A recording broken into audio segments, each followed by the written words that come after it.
thank you for the introduction. Hello and good morning, everyone. My name is Michal Brumbuly, and this morning, together with Alexandre Cortier, we are going to give you some insight on a use case we had together in collaboration for system optimization. So it's a use case for system optimization in the space domain. So to start this presentation, I will leave the spotlight to Alexander to give you a brief introduction and for this use case. Okay, good morning. So I'm working in the functional avionics department in Airbus Defence Space. So in the functional avionics department, we have several engineering domain. There is operation architect. We are in charge of defining how we will operate the spacecraft. They are in charge of defining the spacecraft user manual. We have also some FDI architects for fault detection, isolation, and recovery. And so they are in charge of defining the fault recovery strategy. We have also in this department some functional verification team, and we also have a database engineer and so on. So the scope of the functional avionics is to, let's say, we can see that as a part of the system engineering, and we are in charge to derive from system requirements the system to software requirements.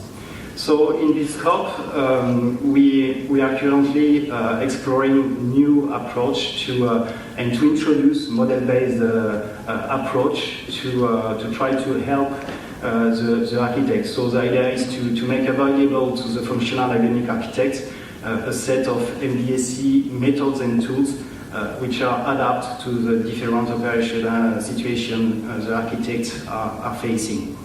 So we have a pragmatic approach, and we try to some techniques on use cases, and our current experimentation can be divided in three topics. Let's say we have a first approach, which is to use rapid prototyping for early validation. So here the idea is to model only a small part of the system and to really focus on the specific system aspects. So it is for instance for a new mission where there are new concepts to develop, and so we want to improve the low-level specification by early validating these new concepts. We have a second topic, which is the MDSE to support the engineering processes. And here, the idea is to use model to improve the co-engineering between the disciplines and to improve the coherency and consistency of all the engineering artifacts. Because at this time, clearly there is a lot of engineering artifacts that are shared through PowerPoint, Excel, or email. And so we would like to introduce model in the functional avionics team. And the last topic, we did not start yet, but the experimentation will start this year, is about the requirement engineering. And so we want to use requirement engineering to improve product line requirement management through option, variant, and so on, and to improve the requirement quality and consistency. So for today we will talk about the rapid prototyping for early validation, and we made a use case on this topic, and we used mainly two tools. We use the MATLAB Simulink Sim11 tool and the Pragmatist tool, and the Pragmatist have done the implementation of this simulation, and I will present this implementation next. Okay, so just to give the context of this use case, so the use case is part of the JuIcE projects. So the JuIcE spacecraft is planned to be launched in 2022, and it will make 3 years making detailed observation of Jupiter and its largest moon. For this mission, we have main operational constraints, which are we have a lot of instruments, of payload instruments with high data rates. We have cameras, spectrometers, laser altimeters, and so on. We have a small bandwidth for the science data flow with potentially a high communication error rate and high communication latency. For this mission, the onboard, we need to, they decide in the project to use new operational concept, and namely to base the science data flow on the use to store the science data flow into files. So it is what we call the file-based operation. So science data flow is stored as files in the mass memory and are organized in directories. It's not new for everyone, but in space domain we don't use file system at this time. So it's quite new for the space for the space application. And we also intend to use a new protocol, which is CFDP, which allow autonomous downlink based on priority, on directories priority, and which also allow retransmission of corrected file segments on ground request. So the main questions that operation architects has is how to operate the satellite to maximize the amount of transmitted data with respect to the scientific request. So we start from these architect issues, and we define simulation objectives. And the simulation objective was to assess the data latency of the files stored on board, to evaluate the amount of segment retransmission.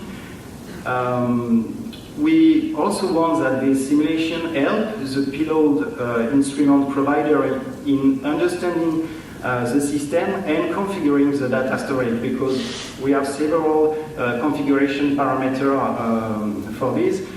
For one science data flow, we can decide to have multiple directories per instrument.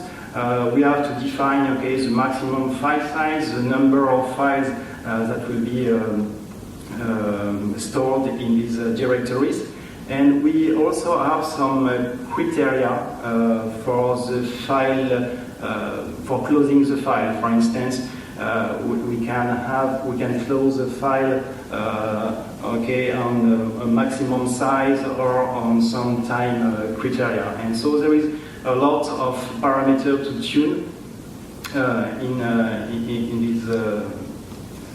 this approach. And the last objective is to assess memory occupation.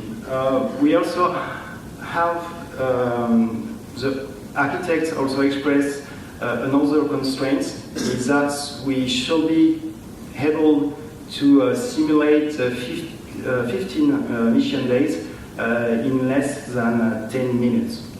So starting with this objective, we decide to use event-based simulation to simulate the behavior of the onboard spacecraft, only focusing on the mass memory side and the science data flow, creation, deletion of file, and download of file to the ground.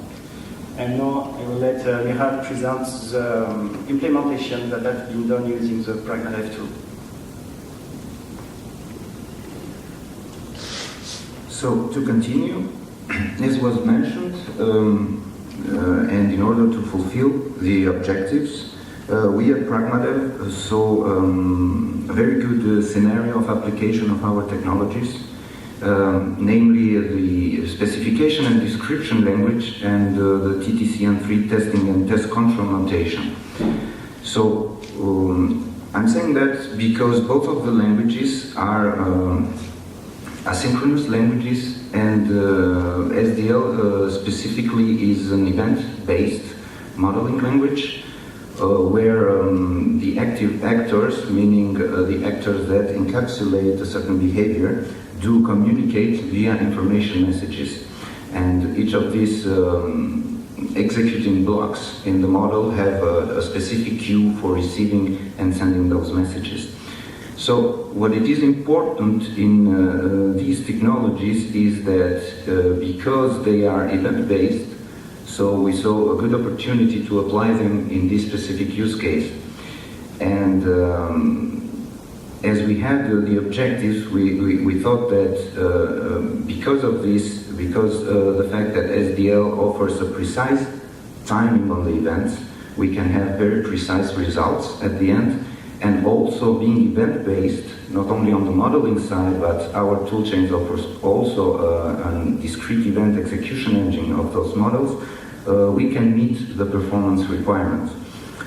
So the idea in our toolchain is to combine those two technologies in a model executor. What this means is that both of these languages are standards and formal languages. Both of them have an action language embedded, so they have a graphical part, but also an action language, the SDL specifically, where you can model data types and also several kinds of operations. So the language in itself is complete. So from that, we can execute the models in SDL, and we don't need to introduce any external notations. From the other side, we have TTCN3, which is of the same nature with SDL. But its goal is to actually test a specification, for example, in SDL, and we can co-execute those two languages in the same environment.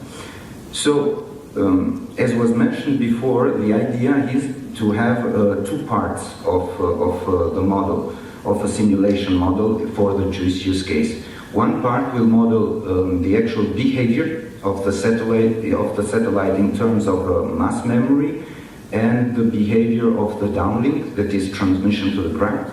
And the other side is to model the actual configuration. So there will be many configurations that the architects will submit, let's say, to this model, behavioral model, in order to extract the results at the end.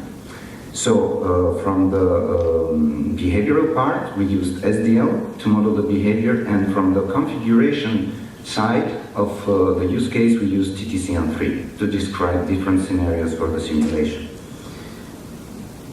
So I will start with the model. This is a brief overview of the architecture of the model. So SDL, the language itself, has two views. One of the views is the architecture of the system, that is all the elements that compose the system. And then when we go down, further down to this architecture, we end up at the processes, which are the active actors of the system that encapsulate the behavior. So from the architecture point of view, we decided to model the behavior with three main processes. So we defined a controller, an instrument stream, and the mass memory process. So I will start with the controller, what it does. Basically, each of these processes has two parts in its behavior. The first part has to do with the startup, that is the initial configuration. So the controller at startup is responsible for initializing the instrument streams. The streams are actually the processes that do generate the streams of data. So it will initialize 40 processes of type instrument stream and assign to each of them the possible data rates, at which each of these processes will generate data that will be stored afterwards in the mass memory. The second thing is to initialize the process of the mass memory. In this case, we have only one process, and the configuration for the mass memory consists in assigning the directory sizes of each of the directories in this mass memory. The runtime part consists in setting during runtime the current data rate for each instrument. So at the startup, we assigned the possible data rates for each instrument stream. At runtime, we assign the actual data rate to each of them. And from the mass memory part, we set mission visibility.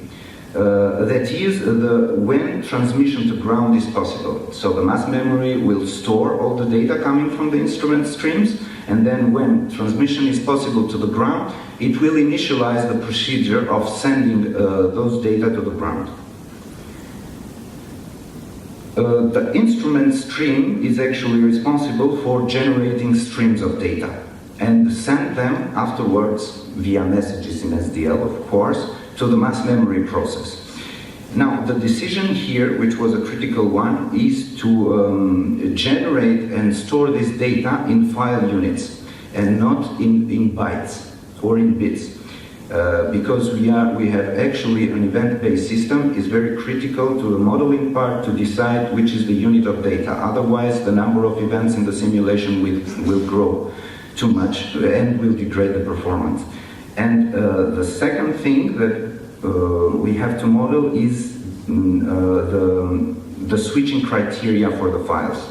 There were given two switching criteria, that is, for storing the file and closing a file with the received data.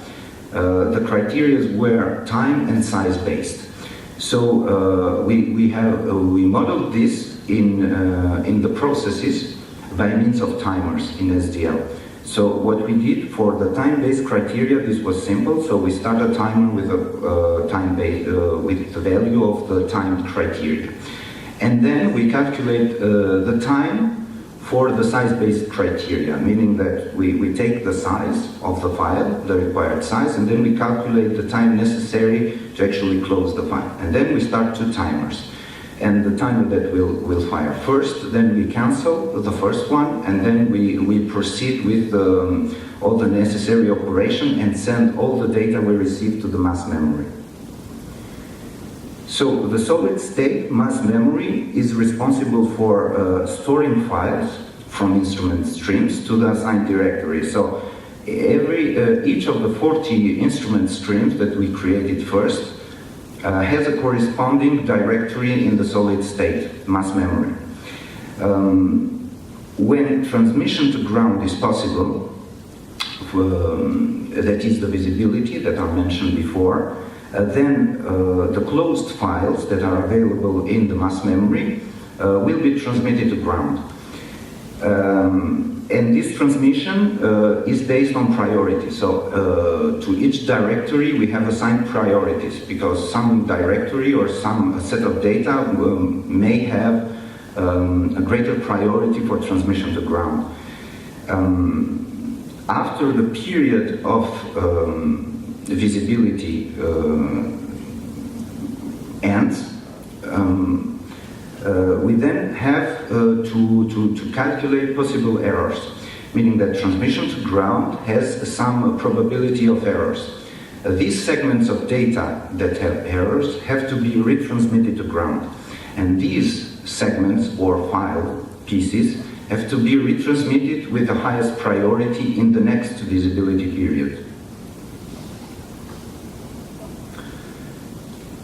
From the configuration part, that is the scenarios. So having modeled the behavioral part with a controller, the mass memory process and the instrument streams, now we have a working a model for the behavioral part. What is important is that we had to model several scenarios that we have to execute in order to extract, for example, which one of these scenarios is the best one. What I mean by that is that the architects should change different parameters like directory sizes or time criteria or size criteria for the files. They have to tweak those parameters in order to find the best set of parameters. So for the configurations, all the configurations are written in TTCN3, the testing language. And also the configurations have two parts. The startup part is that it defines the instrument data rates and the mass memory layout. That means its division in directories and size of directories. The second part is runtime part, when during execution it has to send instrument data rates. So every time data rate changes for an instrument stream, it sends this to the SDL model, which then afterwards distributes this to the instruments. And the second part has to do with visibility changes. So every time there is a visibility change, that is transmission to ground is possible, a message will be sent to the controller, which will interpret this message and let the mass memory know that now it's time to start transmission. So, now that we have both parts of our simulation model, we combine them into the Pragmatist simulator to execute this model. So the Pragmatist simulator allowed us to have an automatic simulation of multiple configuration. That is, we take multiple scenarios in TTCN3 and run them together. And this is because the models, both of them are event-based and asynchronous communication. This execution is quite fast. And we also came up with a way of representing the results in a simple way for the architect. What that means, because we can execute multiple configurations, we thought that it would be best to have a graphical representation of the best configuration possible. So for that we introduced a graphical representation of the outcome of this execution in a graphical form, in a radar graph representation of the results. So to conclude, we saw that the JuIcE use case we had in our hand was a typical process-based, event-driven system. So hence we thought that the technologies we propose were a very sound choice. We verified this during the development and also during execution and the outcome of the results. But we notice also that the modeling and simulation in this context are not free of challenges. So what it is important is that we need to capture at the right abstraction level. And the number of events, as I mentioned a little bit before, becomes very critical. So we have to decide, there is a trade-off between the complexity of the model and also the performance during execution. And also the user interface should be very adapted to the target audience at the end. Just shortly, yes, this kind of approach, we want to use it really, as I said before, to focus on specific new and complex operational concepts. We limit the scope of the simulation with the objective to de-risk the new design. And the key driver for industrial compilation of such kind of prototyping is the usability and scalability of tools and material result visualization, because this is the architect then that will play with the simulator and try several scenarios to test its specification. Okay, thanks.